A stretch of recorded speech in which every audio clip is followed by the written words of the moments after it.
I didn't buy the old mill lake because I wanted a fight. I bought it because I wanted peace. For most of my life, peace had been hard to come by. I grew up moving from place to place, watching other people own things, land, stability, certainty, while my family rented, borrowed, and hoped. When I finally made real money in my late 30s, I promised myself something simple, one piece of land that was mine. No landlords, no boards, no committees. No one telling me what I could or couldn't do on my own property.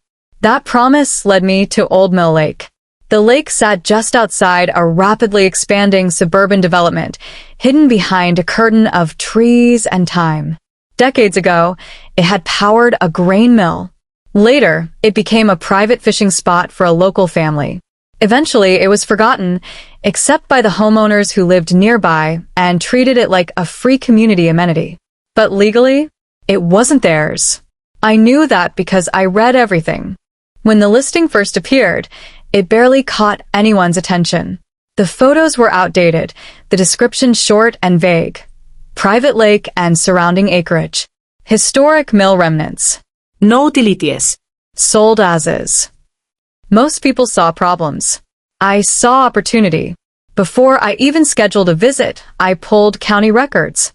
Deeds. Easements. Water rights. Zoning maps. Old plats dating back nearly a century. What I found surprised even me. The lake, every inch of it, was privately owned. Always had been. No recorded public access. No easements granted to the surrounding subdivisions. No shared use agreements. Nothing. And yet, the neighborhoods around it had exploded in the last 20 years. Hundreds of homes. Anhua. Walking trails. Picnic areas.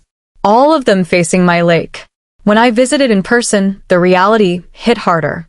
There was a worn dirt path leading down to the water, clearly used for years. A rickety dock that didn't appear on any permit record. Benches. Fire pits. Even a small sign nailed to a tree.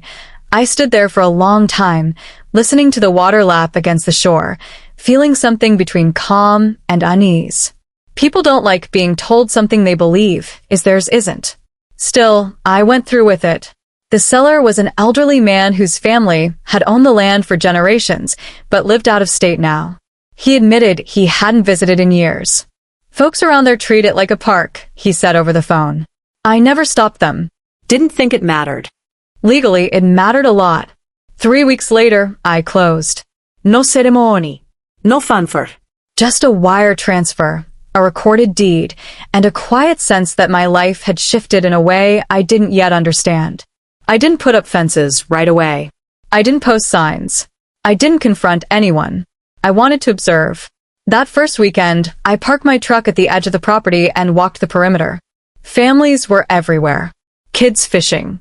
Couples walking dogs. A group of teenagers swimming near the old mill ruins. No one asked who I was. No one questioned my presence. Why would they? In their minds, this lake belonged to them. On Sunday afternoon, I finally met my first HOA representative. She marched down the path toward me like she owned the ground beneath her feet. You can't park there, she said, arms crossed. I smiled politely. Actually, I can. She scoffed. This is community property. No, y replica calmly. It's not. That's when her face changed. What do you mean it's not? I mean I bought it, I said. All of it. She laughed. A sharp, dismissive sound. That's not possible. I pulled a folded copy of the deed from my pocket. Not to threaten, just to inform. Her smile vanished. She didn't read the whole thing. She didn't need to. She recognized the county seal. This has to be a mistake, she said, already pulling out her phone. I'm calling the HOA president. That was the moment I knew peace wasn't going to come easily. Within an hour, I had met 3 board members. All of them angry.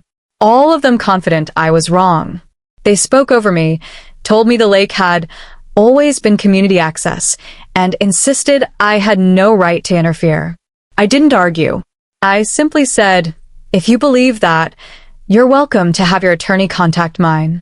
That's when one of them said the words that changed everything. If you try to stop residents from using this lake, we'll call the police. I nodded. Okay. They looked confused. People like that aren't used to calm resistance. They're used to intimidation working. I went home that night, poured a drink, and reviewed my documents again. Deeds. Surveys. Case law. I knew exactly where this was heading. And I was ready. The next morning, I woke up to sirens. By the time I reached the lake, 2 police cruisers were parked near the trailhead. An officer was speaking with the HOA president, who kept pointing at me like I was some kind of criminal. I approached slowly, hands visible. Sir, the officer said, we received a call about a disturbance. There's no disturbance, I replied. Just a property dispute. The officer turned to the HOA president. Do you have proof this is community land? She hesitated. Well, everyone uses it. The officer sighed. That's not proof. I handed him my deed. He read it carefully. Then he handed it back and looked at her. Ma'am, this lake belongs to him. Her face went pale, but her eyes, they burned with something far more dangerous than anger. Entitlement. And I realized then that buying the lake wasn't the end of the story. It was the beginning of a war I never asked for. And one legal notice would eventually bring it all crashing down. The police left without another word. They didn't apologize to me. They didn't scold the HOA either. They simply did what cops usually do when the law is clear and feelings are messy. They disengaged. But the moment their cruisers disappeared down the road, I could feel it. This wasn't over. The HOA president didn't say anything as she walked away, but her silence was louder than any threat. The other board members followed her, already whispering, already planning. I stayed by the lake for another hour, watching residents go about their day like nothing had happened. Kids still fished. Joggers still ran the trail. A man launched a kayak from the dock that, according to county records, had never been approved, permitted, or insured. They weren't bad people. They were just wrong. That night, I received my first email. It wasn't polite. Subject: Unauthorized claim of community asset. You are hereby notified that Old Mill Lake has been maintained and enjoyed by the residents of Millstone Ridge for over 20 years. Any attempt to restrict access will be met with legal action. Millstone Ridge HOA Board. I read it twice, then forwarded it to my attorney. He replied with 3 words. They're bluffing. Still, bluff or not, I knew I needed to act carefully. Emotion was their weapon. Documentation was mine. The next morning, I hired a licensed surveyor. Not because I doubted my boundaries, but because I wanted them unmistakable. Surveyors don't just draw lines. They create reality that courts respect. While the survey was underway, I dug deeper into the HOA's history. What I found was impressive in the worst way. The HOA had marketed the lake heavily when the development was first built. Old brochures bragged about lake access, community fishing, and scenic waterfront living. Property values were inflated because of it. But here's the key detail: they never owned it. They never leased it. The HOA meeting minutes arrived by email the next morning. They didn't mean to send them to me. But once you put something in writing, intent stops being a mystery. There it was in black and white. Motion passed to reclaim Old Mill Lake as a community asset and restore resident access by any means necessary. Any means necessary. I forwarded the minutes to my attorney with 1 word. Now. Within hours, the notice went out. Not just to the HOA. To their attorney. To their insurance carrier. To the county. To every board member personally. It was titled, "This was the notice. The one that ended the war." It laid out, point by point, proof of ownership, lack of easements, documented misrepresentation to homeowners, police confirmations, HOA attempts to fine a non-member, physical obstruction of private access, destruction of posted legal notice, with video evidence, the written vote to reclaim land they did not own. Then came the consequences. The HOA was given 72 hours to publicly retract all claims of ownership or access, notify all residents in writing that the lake was private property, remove all HOA signage and structures, cease all contact with me except through council. Failure would result in Civil action for trespass and interference with property rights. Referral to the county prosecutor. Claims against HOA insurance for fraud and misrepresentation. Individual liability for board members acting outside their authority. It wasn't aggressive. It was devastating because it was accurate. The first response didn't come from the HOA president. It came from their insurance company. They wanted documentation. Fast. The second response came from residents. My name started appearing in group chats with a very different tone. Did you know the HOA never owned the lake? They've been lying to us. If we lose property value, who's responsible? The HOA president went silent. For the first time since this began, the lake was quiet. No families. No kayaks. No voices. Just water and wind. 2 days later, the HOA sent out a mass email. I was copied. It read, "Recent information has come to light regarding Old Mill Lake. Contrary to prior understanding, the lake is privately owned and not a community asset." No apology. No accountability. But it was enough. The signs disappeared overnight. The dock. Gone. The picnic benches? Removed. Residents began asking the real questions. Why were dues used to maintain property they didn't own? Why were homes sold with promises that weren't true? Why did the board ignore multiple warnings? That's when the resignation started. First one board member, then another, then the president. The new interim board reached out through their attorney, not with demands, with a request. They wanted to negotiate limited, paid access for residents, fishing hours, liability waivers, maintenance fees. I considered it. I truly did. But then I remembered the threats, the police calls, the fines, the arrogance. I declined. Politely. I wasn't obligated to fix their mistakes. A week later, something unexpected happened. A group of homeowners formed their own committee.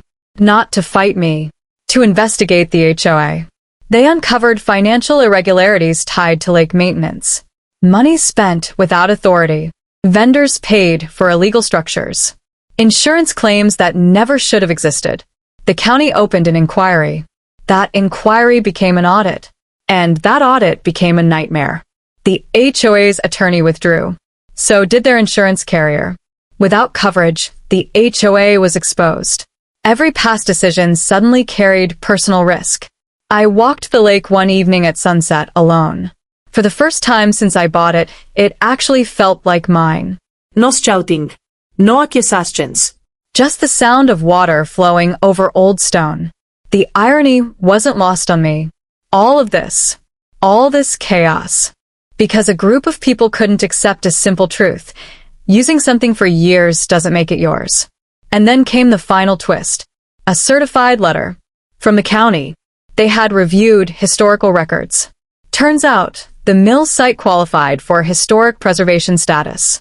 And the owner, me, was now eligible for grants and tax protections. The lake wasn't just private. It was protected. And the HOA? They were officially warned to stay away. Forever. They never obtained an easement. They sold a dream they didn't have the right to sell. That kind of misrepresentation isn't just unethical, it's legally radioactive. 3 days later, the HOA escalated. I came to the lake early in the morning and found new signs posted along the trail. They were professionally printed. Confident. Completely illegal. I took photos of every sign. Time-stamped. Geotagged. Then I removed them. By noon, my phone was blowing up. I had never given the HOA my number. Someone had shared it. Voicemails poured in, some pleading, some angry, some outright threatening. You can't do this to families. You're ruining property values. You don't belong here. One message stood out. You think a piece of paper makes you king? We'll bury you in court. That was the moment I stopped being patient. I called my attorney. Draft the notice, I said. He paused. You're sure? Yes. Up until then, I had avoided confrontation. I believed clarity would be enough. But clarity doesn't work on people who benefit from confusion. The surveyor finished that afternoon. Bright orange stakes appeared along the perimeter of my land, including the trail entrance, the dock, and the picnic area. That evening, residents gathered. not to talk, to protest. I watched from my truck as dozens of people stood on my property, arms crossed, shaking their heads like I had personally insulted them. The HOA president stood front and center. "This is community land," she shouted. "He's lying." I stepped out. "Everyone," I said calmly, "you're currently trespassing." That word, trespassing, hit them like a slap. "You can't trespass on your own lake," someone yelled. "It's not yours." I held up a copy of the survey. "County certified. You're welcome to verify it." Boos followed. Someone threw a water bottle. That was it. The next morning, the legal notice went out. It wasn't long. It didn't insult anyone. It didn't threaten. It simply stated facts. All prior informal or assumed access to Old Mill Lake and surrounding property is hereby revoked. Effective immediately, any entry onto the property without written permission constitutes trespass under state law. No easements, licenses, or shared use agreements exist. Unauthorized structures, including docks and signage, must be removed within 30 days. Failure to comply will result in legal action. It went to the HOA board, their attorney, and was posted at every access point. The reaction was instant. Social media exploded. Neighborhood groups called me greedy, heartless, a villain. But something else happened too. People started asking questions. And once they did, the HOA story began to fall apart. Residents demanded to see proof of ownership. The HOA couldn't produce any. That's when they made their biggest mistake. They decided to call the police again. This time, claiming harassment, intimidation, and illegal fencing. When the officers arrived, they recognized me. One of them sighed. "Sir, this again?" I nodded. They reviewed everything. The notice, the survey, the deed. Then they turned to the HOA president. "Ma'am," one officer said carefully, "you've been informed multiple times. This is private property." She snapped. "This is outrageous. He's abusing the system." The officer's tone hardened. "No," he said. "You are." That word, abuse, changed the air. And for the first time, I saw fear flicker across her face. Because now, the law wasn't just on my side. It was watching them. And the HOA was about to learn what happens when entitlement meets documentation. The day after the second police visit, I woke up to an email titled, I laughed out loud. Then I read it again. They were serious.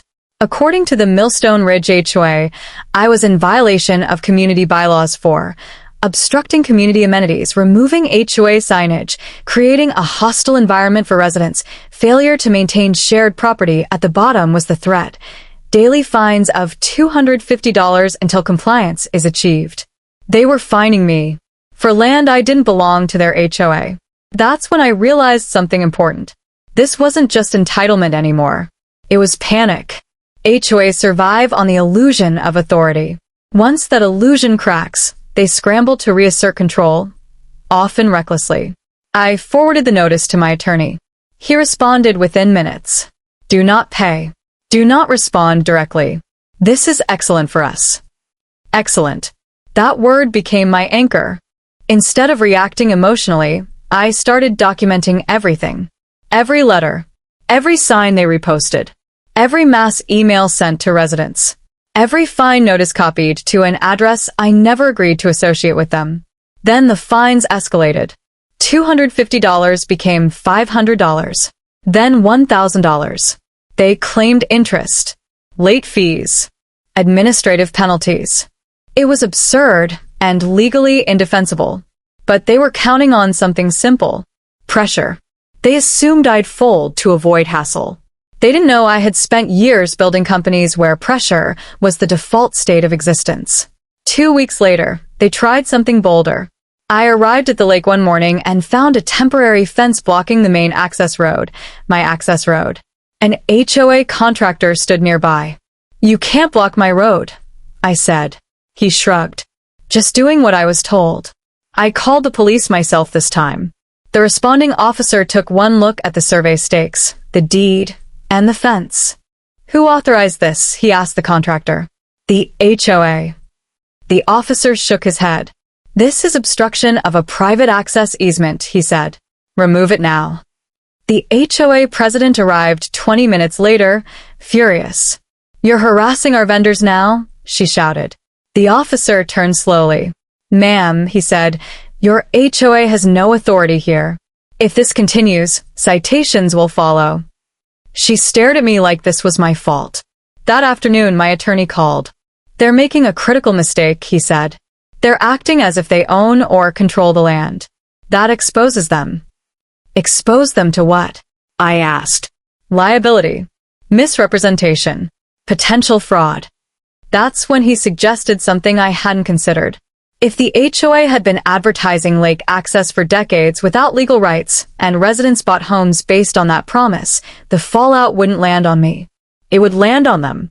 Quietly, I requested copies of old HOA marketing materials through public records and former residents. What I received was damning. Flyers, website screenshots, welcome packets, all claiming exclusive community lake access. None mentioning private ownership. None disclaiming rights. They didn't just assume access. They sold it. Meanwhile, residents were turning on each other. Some blamed me. Others blamed the HOA. A few started apologizing.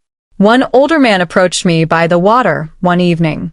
I've fished here for 15 years, he said. Didn't know it wasn't ours.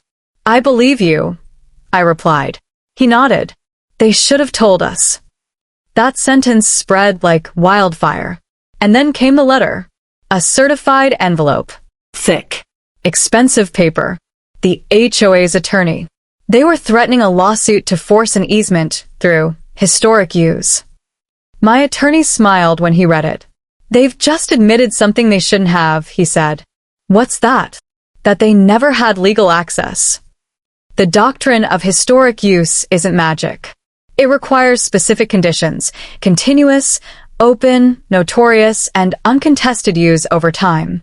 The moment the prior owner allowed access informally, and the moment I revoked it, that clock stopped. Worse for them, there were documented periods when the lake wasn't accessible at all. Flooding. Repairs. No continuous claim. Their argument was weak. Desperate. And desperation makes people reckless. 2 nights later, someone cut down one of my posted legal notices. Not removed. Destroyed. I installed cameras the next day. I had footage. An HOA board member tearing down posted notice. On private land. That was the moment my attorney stopped smiling. That, he said quietly, is criminal trespass. We sent one final communication. Not a threat. A warning. The legal notice that would end everything was already drafted. We were just waiting for them to cross one more line. And they did. At the next HOA meeting, they voted to formally reclaim Old Mill Lake as a community asset.